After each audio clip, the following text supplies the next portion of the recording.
बिस्मिल्लाहिर्रहमानिर्रहीम। अस्सलाम वालेकुम भाई। 2024 में जो साउथ कोरिया के वर्क वीज़े कम आए हैं, ये आपको सिर्फ ख़बरों में मिल रहा होगा, मुख्तलिफ ग्रुप्स में मिल रहा होगा। 2024 में वीज़े कम क्यों आए भाई? ये कम नहीं आए, ये पाकिस्तान के तकरीबन एस्टीमेट अगर आप रिकॉर्ड देखें तो तकरीबन इससे बल्कि इससे कम ही वीज़े आते हैं।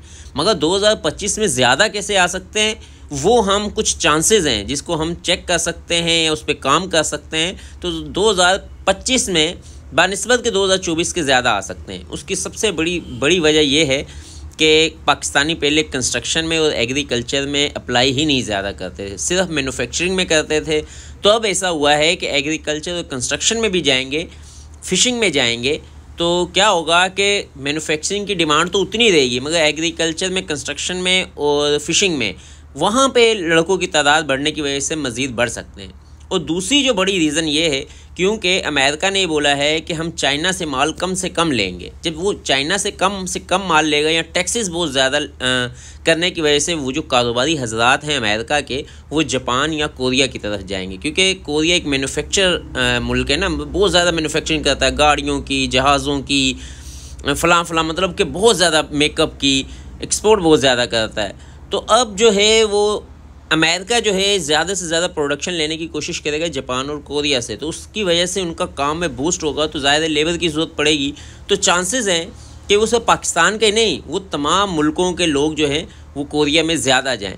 और एक और वजह हो सकती है अगर वो चाहें तो, वो ये है कि जो वहाँ के एम्बेसडर हैं वो मुख्तलिफ़ कंपनियों में जाएँ, वो उन्हें बताएँ कि हमारे पाकिस्तानियों का ये किरदार है। और बहुत से पाकिस्तानी बहुत अच्छा काम कर भी रहे हैं, उनके बारे में कुछ ना कुछ लिख के कोरियन ज़बान में लिख के लेके जाएँ कि ये देखें इस पाकिस्तानी ने ये काम किया, ये अवार्ड हासिल किया, यहाँ पे तालीम भी हासिल कर रहे हैं, यहाँ पे प्रोफेसर भी लगे हुए हैं, यहाँ पे बिज़नेस भी कर रहे हैं, और यहाँ पर फ़लाँ E9 वर्क वीज़े ने ये अवार्ड किया, या इस तरह E7 वीज़े के लिए उसने इतनी स्ट्रगल की। या जब इस तरह की बातें बताते हैं तो फिर मुख्तलिफ़ कंपनियों के लोग जो हैं या मालिकान जो हैं वो पाकिस्तानियों को बुला सकते हैं। ये वजह तो हो सकती है कि 2025 में ज़्यादा से ज़्यादा पाकिस्तानी जाएँ।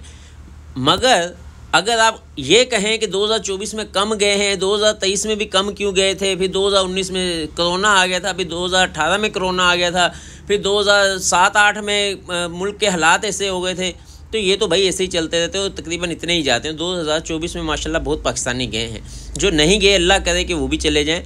तो उसके लिए जो मेहनत है वो यही, जो पाकिस्तानी गए हैं वो ज़्यादा से ज़्यादा मेहनत करें, कोई अवार्ड हासिल करें, वो जाके अपने एम्बेसी में जाके बताएं कि देखें E9 पे मैंने ये अचीव किया है। तो आप जाएं मुख्तलिफ़ कंपनियों में और बताएं कि E9 वर्क वीज़े वाले ने, ये बंदे ने ये अचीवमेंट की है।